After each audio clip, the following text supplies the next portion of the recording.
Welcome, good morning. स्वागत है आप सभी का आज के सेल्फ डेवलपमेंट प्रोग्राम में। और जिस तरह से हम अभी देख रहे थे, सुन रहे थे अपना the power of subconscious mind, यानी किस तरह से काम करता है हमारा सबकॉन्शियस माइंड।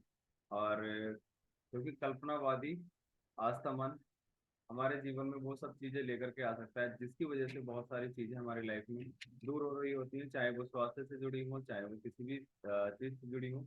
वो केवल आ सकती हैं आस्था और कल्पनावादी मन के माध्यम से ही, क्योंकि चेतन और अचेतन मन हमारा माइंड के दो पार्ट हैं, और सबसे बड़ा पार्ट हमारा अवचेतन मन है। यानी हमारे पास सबसे बड़ा जो काम करने के लिए, जीवन में अचीव करने के लिए जो सबसे बड़ी चीज़ हमारे पास है, वो हमारा है सबकॉन्शियस माइंड। यानी कि हम उसके माध्यम से अपने जीवन को चेंज कर सकते हैं, उन चीज़ों को पा सकते हैं, चाहे स्वास्थ्य से जुड़ी हुई, जैसे अभी हम सुन रहे थे। क्योंकि आज मन हमारा चेतन या अवचेतन मन हमारा आस्था के नियम पर काम करता है, विश्वास के नियम पर काम करता है।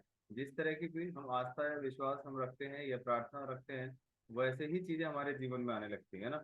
बीमारी का नाम कोई शब्द नहीं, बीमारी नाम कोई ऐसा शब्द नहीं होता। ऐसा रोगी को विश्वास दिलाएं कि बीमारी ये कोई चीज ऐसी नहीं होती। जिन चीजों को हम ज्यादा अपने जीवन में अट्रैक्ट करते हैं, जिन चीजों के बारे में हम ज्यादा सोचते हैं, वैसी ही चीजें हमारे जीवन में आती हैं। अगर हम बीमारी के बारे में सोचते हैं, अगर तो बीमारियां आएंगी। स्वास्थ्य के बारे में सोचते हैं तो स्वास्थ्य आएंगे। और अगर हम बीमार को इस चीज का विश्वास दिला दें कि हाँ, वास्तव में ये कोई बीमारी नहीं होती, ये कोई समस्या नहीं होती, या ये कोई इस तरह का प्रॉब्लम्स नहीं होती, तो वास्तव में उसके जीवन में वो चीजें ऑटोमेटिकली आ सकती हैं, और उनको हम उसके जीवन से दूर कर सकते हैं। केवल और केवल उसके मन में एक आस्था और उसके मन में एक उस चीज की कल्पना करने की इच्छा अगर हम जगा दें तो। डॉक्टर क्या करते हैं, और पहले प्राचीन काल में यानी कि पुराने समय में भी क्या किया करते थे, वो इसी तरह की उनके मन में रोगियों के मन में आस्था जगाया करते थे, और ऐसी कुछ दिया जलाया करते थे कि ये इस तरह की कोई समस्या नहीं होती। अगर आप इसके बारे में आप ऐसा सोचना शुरू कर दो, तो ये चीजें आपके जीवन में दूर हो जाएंगे ना। उपचार के समय सक्रियता, आस्था, विश्वास दिलाएं उसको। जब भी उसका कोई उपचार चल रहा हो तो उसको हमेशा हैप्पी फील कराएं, हमेशा उस चीज को, उसका माइंड उस चीज पे ना टिके, वो अलग ही कुछ नया सोचना शुरू करें। हम देश में हो चाहे विदेश में हो, तो हम प्रार्थना के माध्यम से भी हम किसी भी इंसान को फायदे पहुंचा सकते हैं। हर तरह से फायदे पहुंचा सकते हैं उसके लिए, प्रार्थना और आस्था रख करके। अगर हम बिलीव पैदा कर लेंगे, यस वो एक स्वस्थ इंसान है, भले ही चाहे वो हॉस्पिटल में हो, लेकिन उसके लिए अच्छा सोचना शुरू कर दें, तो हम उसको बहुत सारी चीजें उसके जीवन में हम अपने घर बैठे उसको फायदे पहुंचा सकते हैं, है ना। और उपचार विचार की चेतना गति है। उपचार क्या है? एक विचार की चेतना गति है, जो उसके माध्यम से ही वो चीजें हमारे जीवन में आती हैं। और अगर हमारा चेतना किस तरह से है, हम किस तरह से सोचते हैं, किस तरह से उसके बारे में हम फील कर रहे हैं, किस तरह से उसको हम थॉट्स दे रहे हैं, उसके पास बैठ करके हम रोगी के पास में पॉजिटिव थॉट्स दे रहे हैं, नेगेटिव थॉट्स दे रहे हैं, डिपेंड उस पर करता है किस तरह की चेतना हमारे उसके लिए है ना। रोगी अंतिम सत्य नहीं है, उसको समझाइए कि रोग कोई भी ऐसा मतलब अंतिम सत्य नहीं कि अब रोग हो गया तो जीवन समाप्त हो गया, है ना। रोग हो गया तो अब तुम कुछ नहीं कर सकते, रोग हो गया तो अब तुम अपनी लाइफ में कुछ नहीं कर सकते। ये अंतिम सत्य नहीं है, है ना। अंतिम सत्य तो कुछ और है। इसके बजाय हम अगर कुछ अच्छा सोचना शुरू करें कि रोग ही मतलब जीवन में रोग नाम का कोई शब्द ही नहीं होता, ना कोई बीमारी नाम का कोई शब्द होता है, तो हम उसको आस्था के माध्यम से हम उस चीज को उसके लाइफ से हम दूर कर सकते हैं। राइट। तो हमें सोने से पहले अवचेतन मन को लाभकारी काम सौंपने चाहिए, उसको ऐसी चीज समझाना चाहिए और खुद भी करना चाहिए कि हम हमेशा सोने से पहले अपने आप को लाभकारी कुछ ऐसे अफर्मेशन, कुछ पॉजिटिव थॉट्स, ऐसी कुछ पुस्तकें, ऑडियो वीडियो जो भी हमें अच्छा लगता है, ताकि हम हैप्पी फील करना फील करके हम सोएं। और उठते हैं तो भी एक चेहरे पे स्माइल, थैंक यू गॉड बोल करके उठना चाहिए। जैसे हम अफर्मेशन करते हैं, सोने से पहले भी वो चीजें हम अपने जीवन में करनी चाहिए, है ना। तब जा करके वो चीजें हमारे जीवन से दूर हो जाती हैं, और एक पॉजिटिव माहौल, एक सक्रिय माहौल हमारे आसपास सराउंडेड एरिया हमारा बहुत अच्छे तरीके से हो जाता है। हम जिस चीज के बारे में ज्यादा सोचेंगे, चाहे वो कुछ भी चीज हो, ये बिल्कुल लॉ ऑफ अट्रैक्शन पूरी तरह से काम करता है। जिन चीजों के बारे में हम ज्यादा सोचते हैं, वही चीजें हमारे जीवन में आती है ना।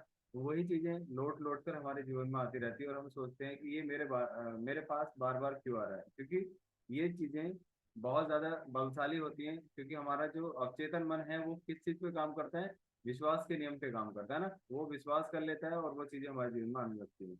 उसको हम जो सोचते हैं उसी पे हम ज्यादा बल दे रहे होते हैं, उसी पे हम ज्यादा सोच रहे होते हैं, जिसकी वजह से वो चीजें आती रहती हैं, आती रहती हैं। और हम ज्यादा फिर अपने आप को हारा हुआ थका हुआ इंसान हम समझ लेते हैं। बीमारी पे विश्वास करना एक बहुत बड़ी मूर्खता है ना।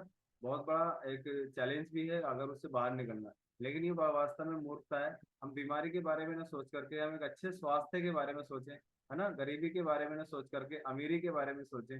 अपने आप को डरा हुआ, हताश, निराश न समझ करके अपने आप को उत्साहित और बलशाली इंसान समझें, तो बहुत सारी चीजें आप जीवन में आसान हो जाती हैं। क्योंकि सब कुछ हमारी सोच पर ही डिपेंड करता है। कहते हैं कि विचार बनाए जिंदगी। जिस तरह से विचार आते हैं उसी तरीके से जीवन में रास्ते खुलते हैं। महान विचारों को अपने अंदर हमेशा हमें पैदा करने चाहिए, जैसे कि हमारे महापुरुषों ने और सफल लोगों ने जिस तरह के विचार अपने जीवन में लेकर के आए। जैसे बिल गेट्स जा रहे थे तो उनके जेब से कुछ निकल के गिरा, तो किसी ने पीछे से कहा आपकी जेब से कुछ गिरा है, तो उन्होंने कहा जो गिरा है उसको उठाने में इतना समय मैं व्यर्थ नहीं करना चाहता, क्योंकि जितना समय उसको उठाने में व्यर्थ करूंगा इतने समय में कई मतलब इससे कई गुना पैसा मैं कमा सकता हूँ, है ना। तो हमेशा किस तरह का आप विजुअलाइजेशन रखते हैं अपनी लाइफ को लेकर के, तो वो चीज डिपेंड करती है। उपचार की शक्ति लागू करें, हमेशा उपचार अपने जीवन में लागू करें। आस्था के नियम से अपने आप को कोई भी दिक्कत किसी को फैमिली मेंबर्स में या हमें आती है या किसी भी हमारे रिलेटिव्स को है, तो हमेशा उसको अंदर आस्था जगाइएगा, उसको हमेशा पॉजिटिव माहौल में रखिएगा, तो जल्दी क्योर हो सकता है ना। और अंधी आस्था से सच्चा उपचार हो सकता है। जैसे बहुत सारे हमने कल भी देखा कि अंधविश्वास से भी लोग पहले ठीक होते थे, है ना।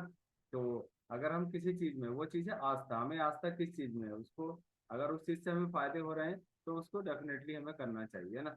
तो प्रियजन के मन में आस्था जगाएं, जो भी आपका प्रिय है, जो भी आपका रिलेटिव्स है, आप उसको फायदे पहुंचाना चाहते हैं, तो उसके मन में केवल और केवल आस्था विश्वास उसको जगाएं और उसको उस चीज की वैल्यू बताएं कि वास्तव में आप सोच करके अपने जीवन को पॉजिटिव माहौल में रख करके, पॉजिटिव थॉट्स रख सकते, आप किस तरह से अपनी लाइफ को चेंज कर सकते हैं। क्योंकि क्या कहा है, अच्छे व्यवहार का कोई आर्थिक मूल्य भले ही ना हो, है ना। अच्छे व्यवहार का आर्थिक मूल्य कोई भले ही ना हो, लेकिन अच्छा व्यवहार करोड़ों दिलों को खरीदने की शक्ति रखता है।